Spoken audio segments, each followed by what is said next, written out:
इस वीडियो में हम डिस्कस करने वाले हैं इंजीनियरिंग मैकेनिक्स का एक topic, centre of gravity of symmetrical and unsymmetrical sections. मेरा नाम है अक्षय जैन। चलिए स्टार्ट करते हैं।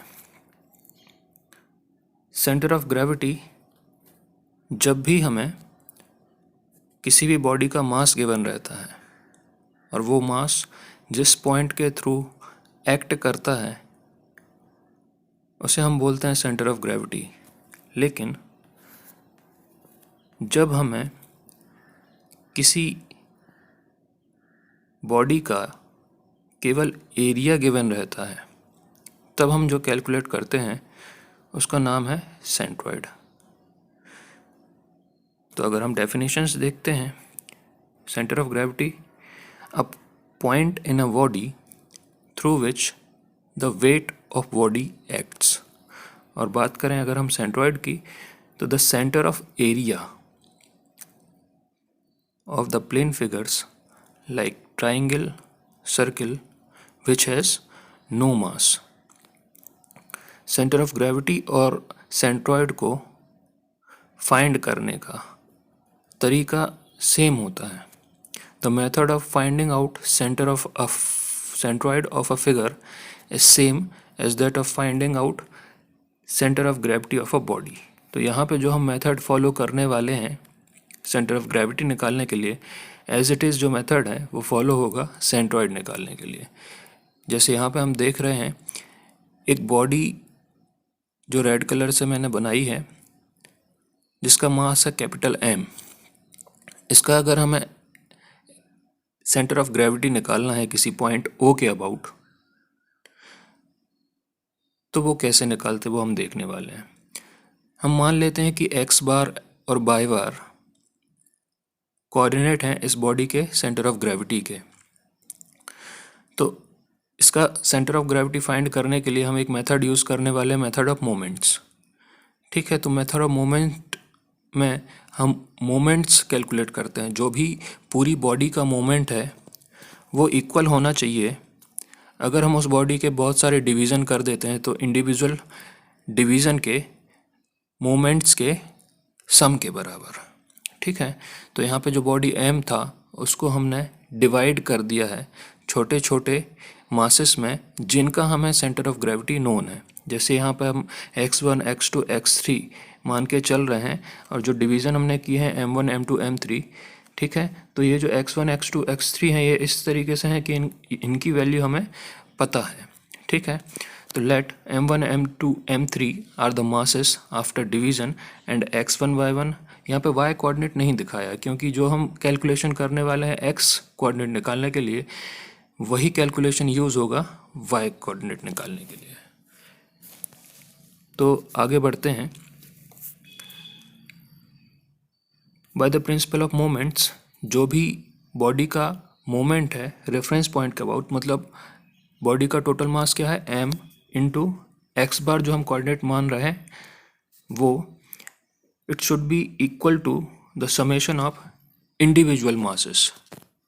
It should be equal to the summation of moment of individual masses with reference to the reference point. ठीक है, तो जो एम एक्स बार है ये इक्वल होना चाहिए इंडिविजुअल मोमेंट्स के समेशन के बराबर। तो M1 x1, M2 x2, M2 M3 x3 और ऐसे ही करके जितने भी डिविजन्स होंगे इन सब का समेशन किसके इक्वल होना चाहिए, बॉडी के मास के मोमेंट के बराबर। ठीक है, तो यहाँ से हमें x बार कैलकुलेट हो जाएगा। सिमिलरली हम y बार भी कैलकुलेट कर सकते हैं। ठीक है, m क्या था, टोटल मास था बॉडी का जो कि किसके इक्वल था, M1, M2, M3 और जितने भी हमने डिवीज़न किए थे। ठीक है, सिमिलरली जब हम सेंट्रॉइड निकालेंगे तो इक्वेशन यही रहेगा। जैसे यहाँ पे x बार का इक्वेशन आया था ये मास के रिस्पेक्ट में था जब हम CG कैलकुलेट कर रहे थे, लेकिन जब हम सेंट्रॉइड कैलकुलेट कर रहे हैं तब ये एरिया के रिस्पेक्ट में आएगा।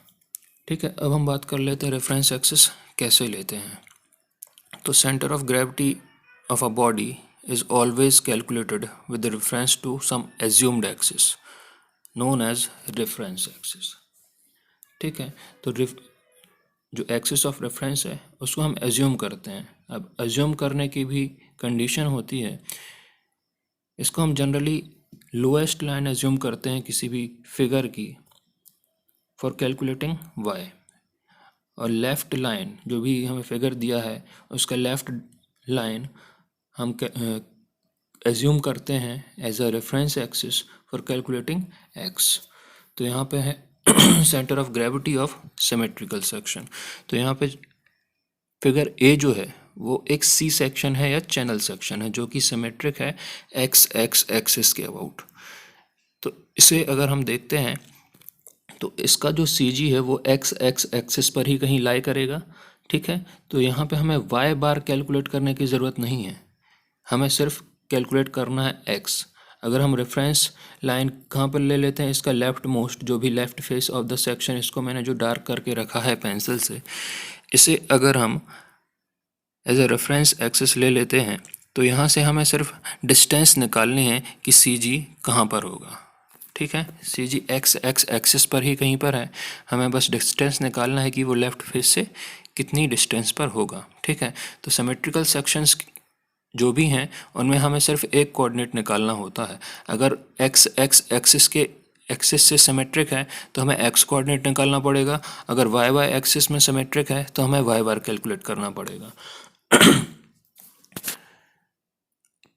आगे भी देख लेते हैं। जो कंडीशन है चैनल सेक्शन के लिए, that is the figure is symmetric.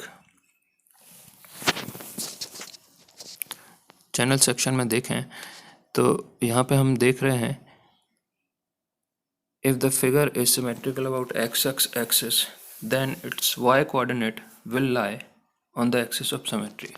ठीक है, तो y coordinate axis x x axis पर ही कहीं पर होगा, लेकिन कहाँ पर है वो हमें निकालना पड़ेगा। यहाँ पे हमें वाई कोऑर्डिनेट